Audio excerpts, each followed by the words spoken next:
Hi everyone! Welcome to the Empath Arcade. Another love reading, timeless and general. Take what resonates lang po. Maybe some part of the reading makaresonate kayo, some part of it hindi. Totally makaresonate or parang kwento ninyo ito. Anyway, it's full moon pa rin po, kaya malakas ang energy ng moon para tulungan tayo sa ating mga manifestations or mga wishes. Just do the meditation first. Okay, meron tayong katanungan.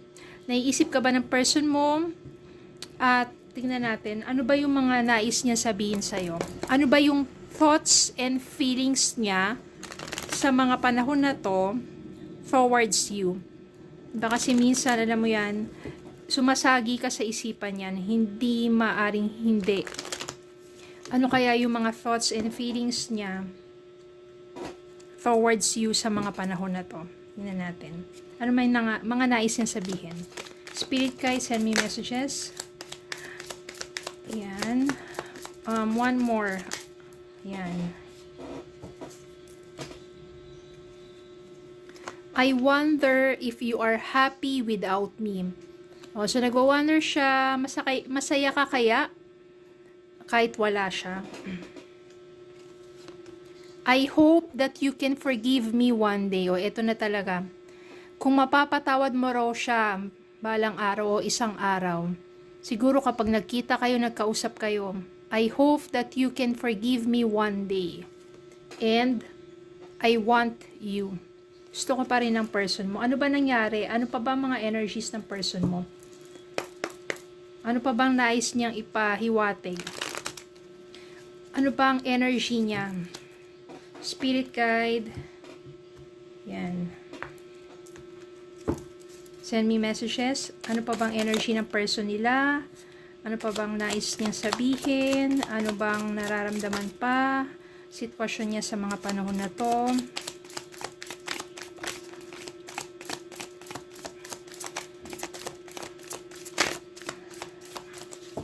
Okay, more messages sa spirit guide. Ayan. The Devil. Ayan. Kaya dito siguro sinabi niya, I hope that you can forgive me one day. Kasi siguro naging toxic siya sa'yo. Kaya hindi maayos. Hindi kanya siguro trinato ng maayos. O marami siyang pagkukulang sa'yo o naging toxic yung person mo sa'yo. Kaya nasaktan kanya ng husto habang magkasama pa kayo. Six of Cups. Ito yung mga memories Ito yung palaging iniisip ka ng person mo at bumabalik sa kanya ang mga memories nyo together, sweet memories nyo together. Ito yung Eight of Cups. Ito rin ito yung pag-alis ng person mo sa'yo. Pag-iwan ng person mo sa'yo or pwedeng energy mo to. Naaalala niya yung mga panahon na iniwan mo na siya. Kasi hindi mo na makayanan pa sobra toxic na nahihirapan ka na sa relasyon ninyo Meron din dito, hindi niya maaring mabalanse ang oras o panahon niya sa mga priorities niya sa buhay at sa relasyon ninyo. Pwede kasing sobrang trabaho, wala na siyang oras sa'yo. Pwede naman na, di ba, study, tas marami siyang ginagawa, nagiging busy, na wala na rin siyang panahon para sa'yo. Siguro yun I hope that you can forgive me one day.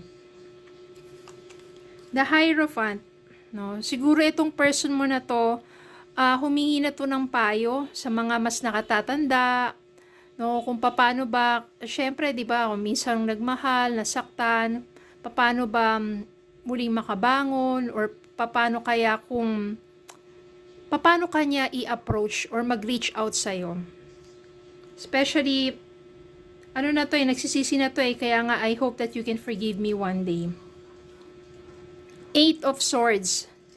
Ayan, hindi pa rin makawala itong person na to dun sa thoughts or yung thinking dun sa naging relasyon ninyo na hindi naging maganda ang takbo. So, bumabalik pa rin sa kanyang isipan o nananatili sa kanyang isipan yung mga alaala na hindi naging maayos ang relasyon ninyo at yung sabihin natin yung guilt niya dahil maaring hindi kanya na itrato ng maayos or marami siyang pagkukulang sa'yo.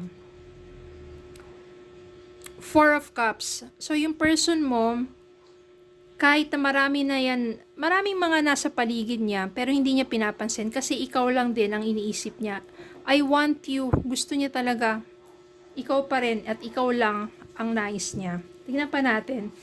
Maybe 3 messages, spirit guide. Ano pang energy ng person nila? 2 more. Yan. So, nandito yung 7 of Cups. Ang dami niyang option. Ang dami niyang gustong gawin sa buhay. At maring iniisip niya yon, ikaw na rin yung isa sa mga options niya. Ikaw kasi yung gusto niya talaga. I want you. Kaya nag-wonder yan, no? Masaya kaya siya nang wala ako? Or what? Meron ditong 2 of Swords. Nahihirapan yan mag-reach out sa'yo. Parang paurong sulong ang kanyang yung kanyang energy. Parang magre-reach out na ba ako sa kanya para humingi ng tawad, or hindi kaya kasi wala pa siyang lakas ng loob na humarap sa'yo, nakausapin ka. So, ang daming mga agam-agam sa kanya. Parang paurong sulong, no? Gusto kanyang makita, pero natatakot siya na, di ba, kung ano kaya yung magiging paghaharap ninyo, nandiyan pa ba yung galit, or nandiyan na kaya mo na siyang patawarin. Marami kaya undecided at nahihirapan yan na lumapit sa'yo. Pero nandito yung Ace of Swords. Ang maganda dito kasi yung person mo, nagkaroon na yan ng clarity. Ibig sabihin, na-realize na niya lahat ng mga pagkakamali at pagkukulang niya sa'yo. Na-realize na niya na maaring naging toxic siya sa'yo. Na-realize na niya na mahal ka pa rin niya at gusto ka pa rin niya. Kaso nga lang, wala pa siyang lakas ng loob na lumapit sa'yo. Pero siguro kung talaga itong person na to, mabigyan kayo ng pagkakataon na muling magkita ng person na to at magkausap at maramdaman mo deep within your heart that your person is truly sincero sa kanyang damdamin. Yung paghingi niya ng patawad at yung tunay na pagbabago. Bakit hindi, diba? Pwede naman mag-start ulit kayo as friends, diba? Tapos, go with the flow na lang. Kung nais mong makasama pa rin siya, kasi gusto ka pa rin niya eh. I want you. Siguro natuto na to talaga sa kanyang mga pagkakamali. Kaya nga meron ditong Ace of Swords. Clarity.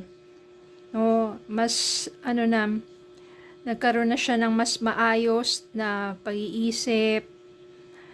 And yung thoughts niya about relationship, and especially about you. Kaya, kung minamanifest ninyo na yung person ninyo at kayo ay muling magkita at magkausap, do the meditation, do the manifestation, the visualization. At pwede rin kayo mag-send ng message sa person ninyo through dreams, through panaginip, or pwede naman yung simpleng mental telepathy. Okay, kailangan i-clear nyo muna yung mind niyo from any negativity, hatred, mga ganyan. Inhale, exhale, meditate para ma-clear ang energies ninyo, para kumalma ang inyong isipan at inyong katawan. Then after that, banggitin ninyo ng 10 or 20 times ang buong pangalan ng person ninyo at habang binabanggit nyo yan, nakapikit kayo at iniisip nyo siya.